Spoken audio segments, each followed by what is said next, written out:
Hey, God bless you. Your brother Prof. Clem here.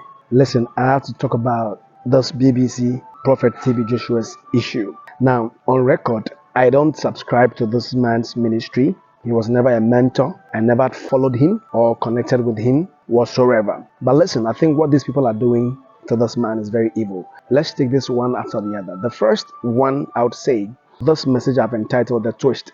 I think the prophet died in June 2001. And when the prophet died in June 2001, we heard some issues about the transition, who should be the next of kin and all that. I'm speaking about the church, who should take over the church and all that. We heard some of the disciples were angry, blah, blah, blah, and all stuff, fighting with the wife and all that, who is now the head. I think the woman of God, Auntie Evelyn, if I'm right. From the time of the man of God's death, 2021 to this is the year 2024 right now. This year, June will be about 3 years since the man died. And the BBC people, they said they did an interview. It took them about 2 years. So if we do the maths, just check it right now. If we do the maths, right after the man died, those few weeks after he died, and there was those issues, and some people perhaps wanted to take over the church because they have been with the man for a long time. They have stayed with the man for a long time. Some claim, like this poor guy who said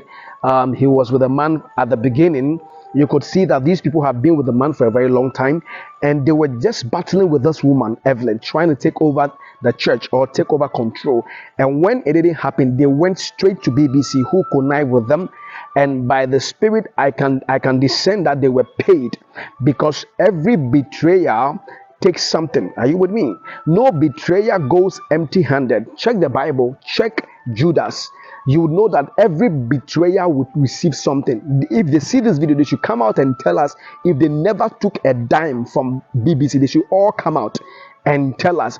And isn't it so strange and so fun that all those who began with this man and then who felt a bit maybe at the point of departure, they were supposed to take certain roles in the church, and they didn't have the roles.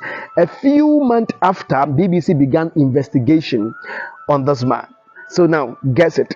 Could it be that these people wanted to take over the church, and because they didn't have it, I've given you the breakdown. Check the calculation. From the time the man died, that was 3 years ago. BBC began, they said 2 years. So if they say 2 years, then 2 years, let's say this year is not even part. 20 to 24 is not part. So 2 years was somewhere around 2021. That was the same time the man died.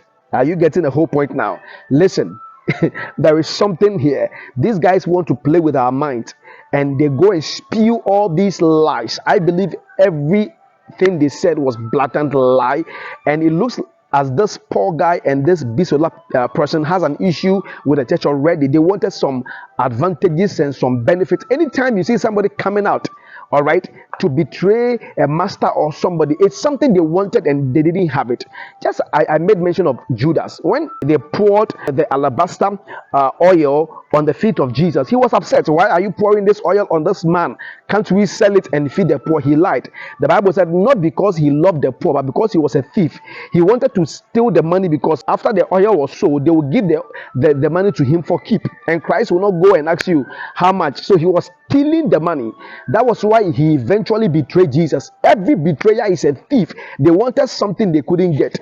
If it's a woman, she may be looking for something more from the man of God, and the woman didn't get, and that is why they had to resort to that. Now guess this one. Every Christian who is laughing at this man or mocking and sharing these things, I'm telling you, there's also another agenda. Some years ago, I came to tell the nation that there is an agenda to attack the church. Coronavirus was part of the agenda to attack the church. If you don't know, you all should go and ask God in the place of prayer. God will tell you that the virus was an agenda to attack the body of Christ.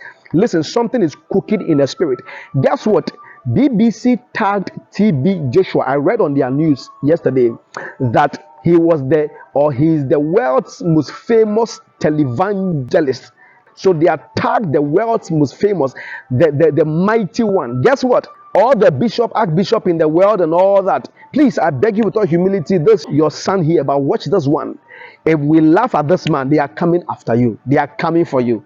Sir, with all humility, the agenda is not TB Joshua. The agenda is the body of Christ and the church. They are coming for you. They will strike the archbishops, they will strike the bishops, they will strike the senior apostles, they will strike the young pastors, and they will strike those who are coming.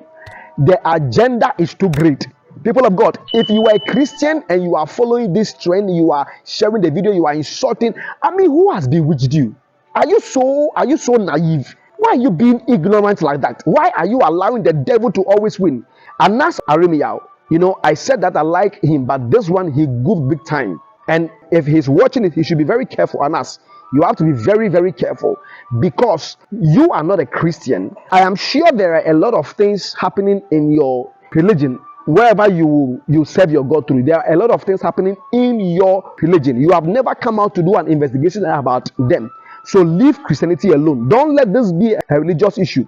Until you bring their issues out, we will know, okay, you are fair. Go and make a video about Islam or whichever the religion, Hindu or whichever one that you are in. Let us know that you are being fair here. Sir, we love you, but you are going too far. The agenda is that they will silence the church and the move of God and all that, because of the final agenda of the Antichrist. And what God also seeks to achieve is to raise his mighty people. Now, in these times, even look at Christians attacking their own family member or their own member in the same Christian fraternity. How can you laugh and insult? You come and write nasty comment and you say he's fake, he's false, and some even pastors and lady pastors, you should be ashamed of yourself. Like I said, I never subscribed to this man. He was never a mentor, but the agenda is against the church. If you are asleep, wake up. The same thing in Ghana, a man began to attack some pastors.